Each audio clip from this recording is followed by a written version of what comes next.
युवकांनी देशाच्या गरजा ओळखून नवोन्मेषाच्या माध्यमातून आत्मनिर्भर भारताच्या निर्मितीसाठी कटिबद्ध व्हावं, पंतप्रधानांचं विद्यार्थ्यांना आवाहन.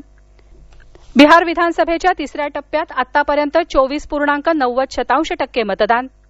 देशातील कोविड-19चे रुग्ण बरे होण्याचा दर 92.41% आणि इस्रोच्या हवामान आणि पृथ्वी निरीक्षणासाठीच्या EOS-01 या उपग्रहाचं आज दुपारी प्रक्षेपण. आता सविस्तर बातम्या.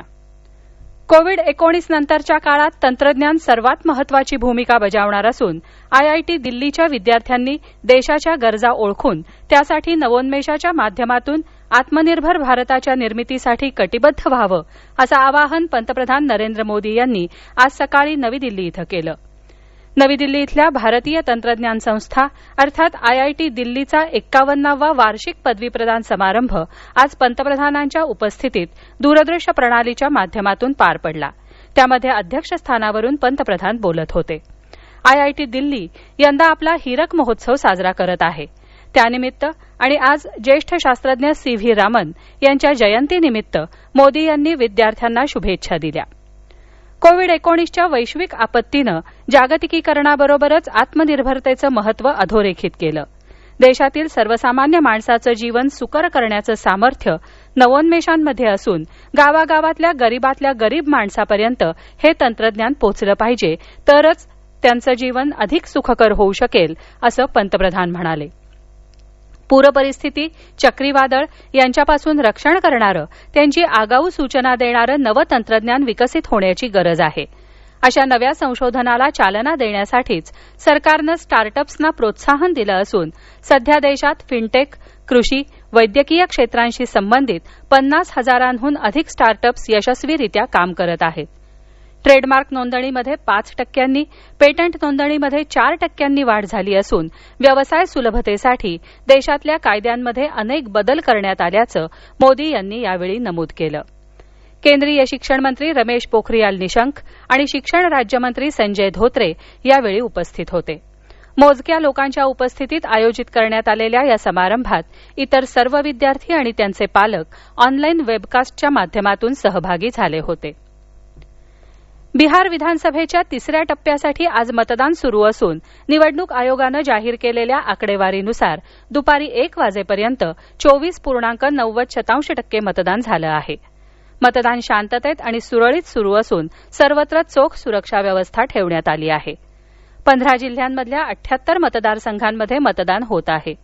सकाळी 7 ते संध्याकाळी 6 या वेळेत मतदान होत असून नक्षलग्रस्त भागामध्ये मतदानाची वेळ संध्याकाळी 4 वाजेपर्यंत ठेवण्यात आली आहे. वाल्मिकीनगर लोकसभेसाठी होत असलेल्या पोटनिवडणुकीत 7.33% मतदान झालं आहे. लोक भयमुक्त वातावरणात आणि उत्साहानं मतदान करत असून यावेळी मतदानाची टक्केवारी जास्त असेल असा विश्वास मुख्य निवडणूक अधिकारी HR श्रीनिवास यांनी आकाशवाणीच्या प्रतिनिधीशी बोलताना व्यक्त केला. दरम्यान मतदानाच्या दुसऱ्या टप्प्यात समावेश असलेल्या हिल्सा मतदारसंघातल्या 3 मतदान केंद्रांवरही आज फेरमतदान होत आहे. या 3 केंद्रांवरचे निवडणूक अधिकारी आणि मतदान यंत्र घेऊन जाणाऱ्या गाडीला 3 नोव्हेंबरला अपघात झाल्यानं तिथलं मतदान पुढे ढकलण्यात आलं होतं.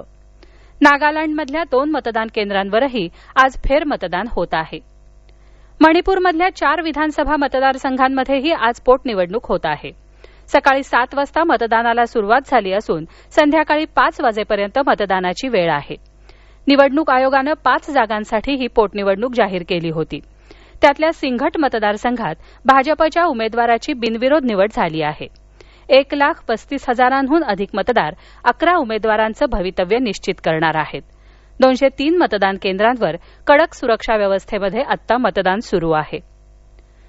देशातल्या कोविड-19चे रुग्ण बरे होण्याचा दर सातत्यानं वाढत असून तो आता 92.41% पोहोचला आहे. गेल्या 24 तासात देशातल्या 53,000हून अधिक रुग्ण बरे झाले. त्यामुळे आतापर्यंत या आजारातून बरे झालेल्या देशभरातल्या रुग्णांची संख्या 78 लाखांच्या पुढे गेली आहे.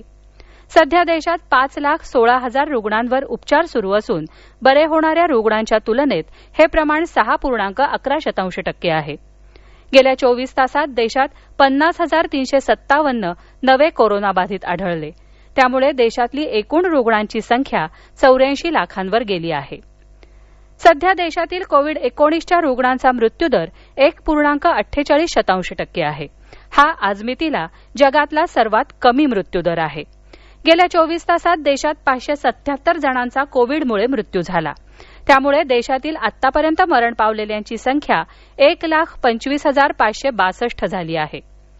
दरम्यान देशात आतापर्यंत कोविड-19च्या 11,65,00,000पेक्षा जास्त तपासणी चाचण्या करण्यात आल्या आहेत.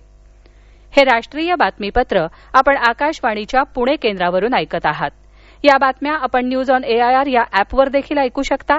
ताज्या अपडेट्ससाठी आपण आम्हाला फॉलो करू शकता. आमचं Twitter handle @AIRNews Pune, Facebook page All India Radio news Pune आणि Marathi news Pune All India Radio या आमच्या युट्यूब चॅनलवरही.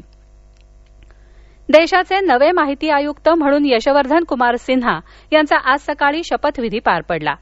राष्ट्रपती भवनामध्ये पार पडलेल्या या समारंभात राष्ट्रपती रामनाथ कोविंद यांनी सिन्हा यांना पद आणि गोपनीयतेची शपथ दिली. पूर्वी भारताचे राजकीय मुत्सद्दी आणि राजदूत म्हणून कार्यरत असलेले सिन्हा गेले वर्षभर माहिती आयुक्त म्हणून काम करत होते. भारतीय अंतराळ संशोधन संस्था अर्थात इस्रोच्या हवामान आणि पृथ्वी निरीक्षणासाठी महत्त्वपूर्ण असलेल्या EOS-01 या उपग्रहाचं प्रक्षेपण आज दुपारी केलं जाणार आहे. कृषी, वन आणि आपत्ती व्यवस्थापन क्षेत्रात या उपग्रहाची महत्त्वपूर्ण मदत होईल. यावेळी आणखी 9 उपग्रहांचं प्रक्षेपणही श्रीहरिकोटा इथल्या सतीश धवन अंतराळ केंद्रामधून केलं जाणार आहे. देशाच्या रक्षणासाठी अहोरात्र कार्यरत असणाऱ्या सैनिकांना वन रँक वन पेन्शन योजनेचा लाभ मिळवून देणं ही ऐतिहासिक घटना होती असं पंतप्रधान नरेंद्र मोदी यांनी म्हटलं आहे. अनेक वर्षांच्या प्रतीक्षेनंतर हा निर्णय झाल्याचं त्यांनी आपल्या ट्विटर संदेशात म्हटलं आहे. सैनिकांना वन रँक वन पेन्शन लागू करण्याच्या घटनेला नुकतीच 5 वर्ष पूर्ण झाली. या योजनेअंतर्गत 20,60,220 निवृत्ती वेतनधारकांना आणि त्यांच्या कुटुंबियांना 10,795 कोटी रुपये निवृत्ती वेतन देण्यात आल्याचं संरक्षण मंत्री राजनाथ सिंह यांनी म्हटलं आहे. या योजनेमुळे पूर्वी निवृत्त झालेले सैनिक आणि आता निवृत्त होत असलेले सैनिक यांच्या निवृत्ती वेतनातली तफावत दूर झाल्याचंही राजनाथ सिंह यांनी नमूद केलं आहे. कोविड-19 प्रतिबंधासाठी लागू करण्यात आलेल्या प्रवास बंदीमुळे परदेशात अडकून पडलेल्या भारतीयांना मायदेशी आणण्यासाठी राबवण्यात येत असलेल्या वंदे भारत अभियानाचा 8वा टप्पा या महिन्याच्या 1 तारखेपासून सुरू झाला आहे. या टप्प्यात 27 देशांमधून 1,287 आंतरराष्ट्रीय उड्डाणं निश्चित करण्यात आली आहेत.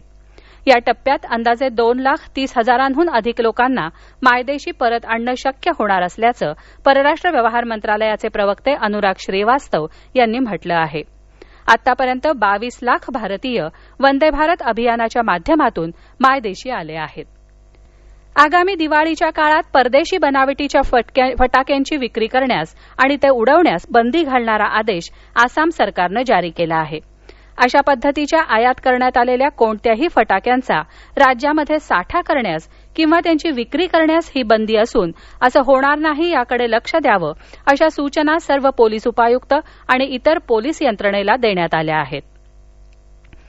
2020-2021 या शैक्षणिक वर्षासाठी देशातील राष्ट्रीय सैनिकी विद्यालयांची प्रवेश परीक्षा पुढच्या वर्षी 10 जानेवारीला घेण्यात येईल असं राष्ट्रीय परीक्षा आयोगानं जाहीर केलं आहे. ही प्रवेश परीक्षा इयत्ता 6वी ते 9वीच्या विद्यार्थ्यांसाठी होणार आहे. प्रवेश परीक्षेसाठीचे ऑनलाईन प्रवेश अर्ज www.aissee.nta.nic.in या संकेतस्थळावर उपलब्ध असून ते भरण्यासाठी 20 ऑक्टोबर ते 19 नोव्हेंबर 2020 अशी मुदत निश्चित करण्यात आली आहे. संरक्षण मंत्रालयानं ही माहिती दिली आहे. केंद्रीय क्रीडा आणि युवक कल्याण मंत्रालयानं मणिपूरमधला दिवंगत फुटबॉलपटू मणितोंबी सिंग याच्या कुटुंबियांना 5 लाख रुपयांची मदत मंजूर केली आहे. गेल्या ऑगस्ट महिन्यात मणितोंबी सिंग यांचं वयाच्या 39व्या वर्षी निधन झालं होतं.